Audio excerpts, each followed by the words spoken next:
Gérard Vespierre, bonjour. Bonjour. Merci d'accepter de répondre à nos questions sur Radio Judaïka. Vous êtes géopolitologue et créateur du site internet Le Monde Décrypté.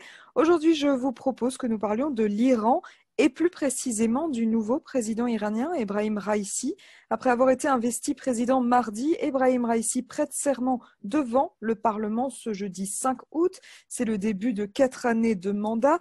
Gérard Vespierre, il est peut-être un petit peu tôt pour déjà émettre des hypothèses, mais en termes de politique interne au sein de la République islamique, que faut-il attendre de ce nouveau président? Écoutez, le président n'est pas le sommet de la pyramide en Iran, nous le savons. Donc le sommet de la pyramide, c'est le guide suprême. Et le guide suprême a déclaré en novembre 2019, vous voyez, je suis assez précis, lors des manifestations où il y a eu quand même 1500 morts, n'est-ce pas, dans la totalité du pays au cours de ces deux mois d'insurrection. Donc, le guide suprême a déclaré, entre les demandes du peuple et la stratégie de la République islamique, je choisirai toujours la stratégie. Donc, il faut bien comprendre dès le départ que le gouvernement ou la gouvernance religieuse iranienne à la tête de l'Iran n'a pas, comme dans les pays, je dirais, vraiment démocratiques, républicains, et qui plus est occidentaux, l'objectif d'améliorer le sort de ses concitoyens. Le fondement de la République islamique, c'est de s'appuyer sur le peuple pour développer une stratégie de rayonnement extérieur. Donc, voyez-vous, si il y a des manifestations actuellement parce qu'il y a de manque d'eau, eh bien parce que ce sont les réseaux d'irrigation qui n'ont pas été entretenus par manque d'investissement. S'il y a donc des grèves parce que les salaires ne sont pas payés, parce qu'il n'y a pas assez d'argent, parce que beaucoup d'argent est dépensé au Liban, en Syrie, en Irak, au Yémen, etc., etc. Donc voilà. Et puis les programmes nucléaires, et puis les dépenses sur le programme de missiles balistiques, on lance des fusées, on lance des satellites, voilà. Donc tout ça est tourné vers l'extérieur au détriment depuis 40 ans de la population. Si vous regardez depuis 40 ans les taux de croissance, les taux d'inflation, le taux de la Banque centrale, tout ça va mal.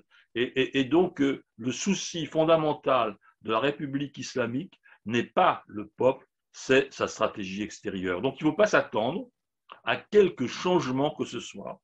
S'il y a un changement, il aura lieu par la rue qui demandera plus, voire même la chute du régime. Gérard Vespierre, vous avez dit en début d'entretien que le vrai pouvoir appartenait au guide suprême, à savoir l'ayatollah Ali Khamenei. Finalement, quel est le rôle du président iranien? Alors, le président iranien est un fusible et un organisateur. Voilà les deux pôles, si vous voulez, du président de la République, de son activité.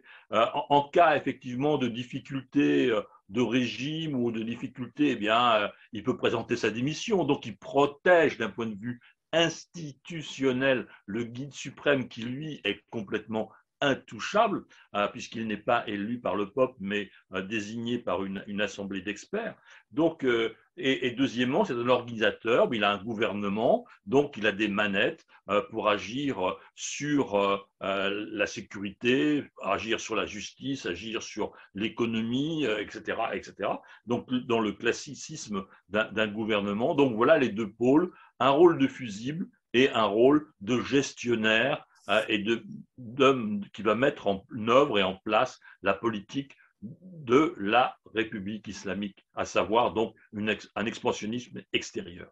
Et justement, l'une des missions que le nouveau président Raïssi s'est donnée, c'est de relever l'économie de l'Iran qui est mise à mal d'une part par les sanctions américaines et d'autre part par la pandémie de coronavirus. Lorsque l'on sait que le nouveau président est plutôt partisan d'une vision étatiste, comment faire par conséquent pour redresser l'économie iranienne? Moi, c'est très facile. Euh, il suffit de diminuer les dépenses extérieures et d'augmenter les investissements intérieurs, n'est-ce pas? Et donc, ça ne se fera pas parce qu'il n'est pas question que l'Iran supprime son aide au Hezbollah à Beyrouth, surtout dans la situation actuelle au Liban. Il n'est pas question que l'Iran diminue ses investissements en Syrie au moment où effectivement les milices iraniennes aident le pouvoir syrien à reprendre le contrôle de la ville de Deraa, tout à fait dans le sud, près de la frontière israélienne. Voyez-vous, donc il n'est pas question que l'Iran baisse ses investissements en Irak, parce que si l'Irak venait à prendre plus d'indépendance ou à s'éloigner de la République islamique, c'est un signal très très fort en défaveur du régime. Donc pour eux, pour le régime islamique de Téhéran, la mainmise sur Bagdad est importante. Et Dieu sait s'il y a actuellement des grandes tensions pour effectivement que la communauté internationale éloigne Bagdad de Téhéran. Et puis quatrièmement, il y a le Yémen. Alors voilà, tout ça, il faut diminuer ces investissements, ça ne se fera pas. D'où l'impasse dans laquelle le pays est. Il ne faut pas oublier que, bien sûr, il y a des sanctions américaines, mais il y a 40 ans de politique, comme je viens de vous le décrire, et puis, donc, l'absence d'investissement, soit dans l'irrigation, soit dans l'industrie, c'est aussi réalisé, si je puis dire, il y a un manque d'investissement dans le pétrole. Du temps, les dernières années du Shah, la production pétrolière iranienne flirtait avec les 6 millions de barils par jour pour 40 millions d'Iraniens. Avant les sanctions américaines, la production n'était plus, avant les sanctions, je précise bien, que de 4 millions de barils par jour pour 82 millions d'Iraniens. Ce qui veut dire que la production de pétrole par tête d'habitants a été divisée par 3. La richesse pétrolière iranienne a été divisée par 3 en 40 ans. Voilà le problème fondamental associé à la gabegie extérieure. Donc les deux réunis, moins de recettes et des dépenses vers l'extérieur, eh bien, créent l'effondrement intérieur. Et en termes de politique internationale, est-ce que Raisi, comme nouveau président iranien, peut changer quelque chose finalement aux relations qu'entretient à l'heure actuelle l'Iran avec les autres pays?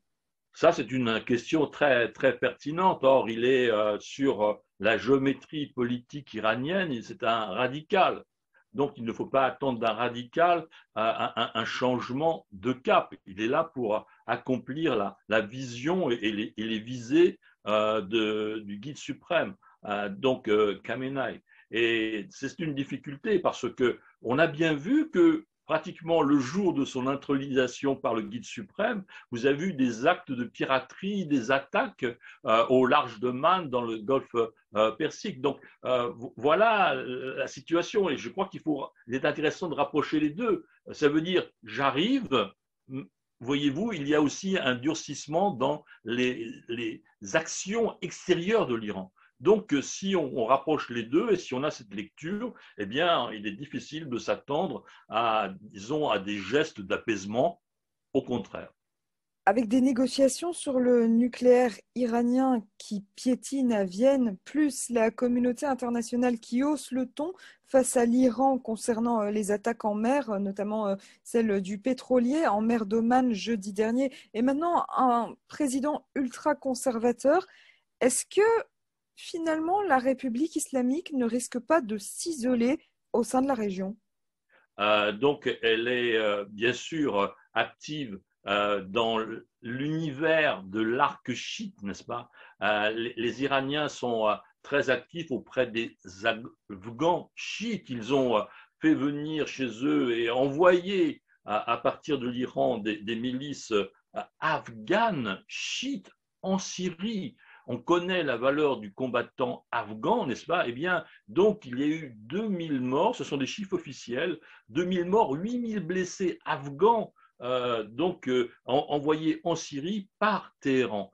Donc, il y a toujours cette arc chiite, donc présence en Syrie, présence avec le Hezbollah en Liban. Donc, vous avez cette présence régionale, cet activisme régional qui, effectivement, n'aura de cesse que si un jour il y a chute du régime. Je ne pense pas, et on peut retourner le problème dans tous les sens, ce changement de cap ne peut avoir lieu qu'au jour où les Iraniens se révolteront. Et vous entendez dans la rue déjà les cris qui disent « ni Syrie, ni Liban, ma vie pour l'Iran ».